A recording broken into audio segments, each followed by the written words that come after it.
Welcome to BioFrontiers.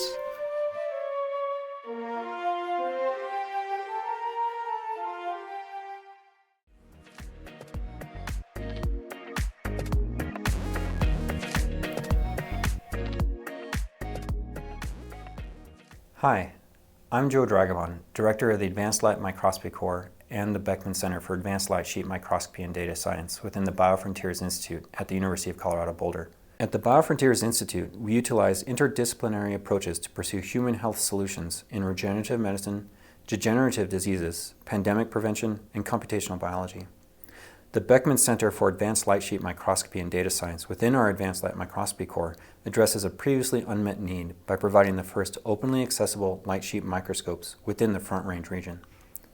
As part of our funding, we have approached this gap by providing access to these state-of-the-art resources while creating a robust education and support pathway to maximize their use and their impact.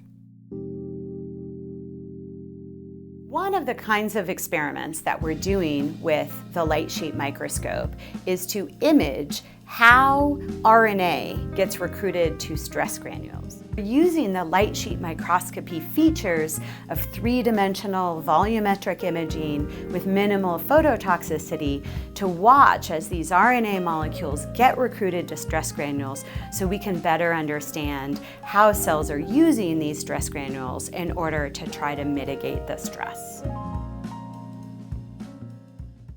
My name is Amy Palmer, and I'm a professor in biochemistry in the BioFrontiers Institute here at CU Boulder. So the research in my lab is focused on developing tools to light up molecules inside of living cells. Ultimately, we're really interested in understanding how cells work at a molecular level. So one of the challenges of imaging living cells is that we have to expose them to light. And exposure to light can actually damage the cells. And so as you can imagine, it's not a good thing if the act of imaging is actually damaging what we're trying to study. So one of the really powerful things about light sheet microscopy is that the way the cells are illuminated is optimized in order to minimize this photo damage or phototoxicity. And so what this technology enables us to do is to image living cells over time in 3 dimensions so that we get these really exquisite volumetric movies of cells while we're at the same time minimizing the damage that we can do. One of the really powerful aspects of this Beckman Center is that it combines development of the light sheet technology with data science and image analysis. And so before we ever even start an experiment, we think about the data management side of our experiments. And we try to be strategic about both data collection and how we're going to analyze the images from the outset of the experimental design. Hello, my name is Christy Anseth, and I'm a professor in chemical and biological engineering and also part of the BioFrontiers Institute. My research group works in this area where we design new types of biomaterials that can serve as scaffolds to culture cells in 3 dimensions. And some of our goals are to coax these cells to regenerate tissues in the area of regenerative medicine. But other times we want to culture stem cells and other types of cells in 3 dimensions to understand how they get signals from this microenvironment. And can we develop and better understand how disease processes occur?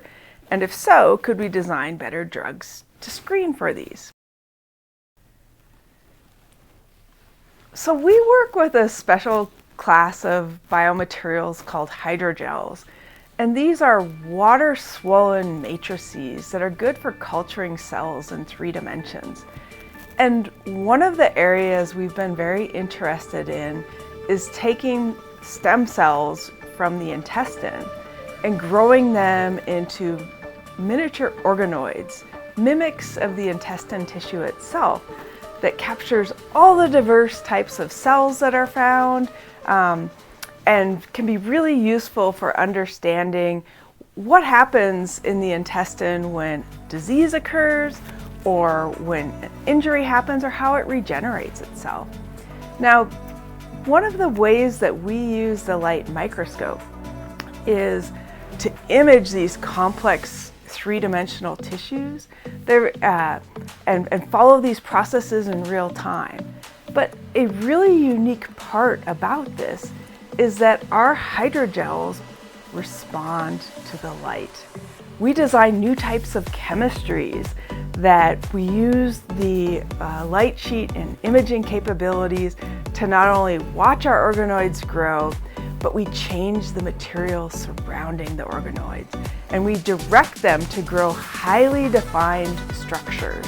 And this is really important because when you grow organoids from a single stem cell, many times they grow structures that are random and very unique.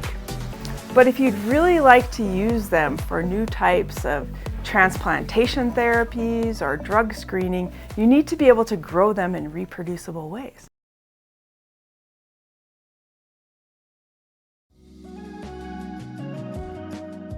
One of the really enabling things about the center is that it's inspired us to think of new kinds of experiments and has brought sort of new avenues of research to our lab. This is all possible in new collaborations that have been as a result of the new funding and imaging capabilities. So many thanks. Thank you, Beckman Foundation.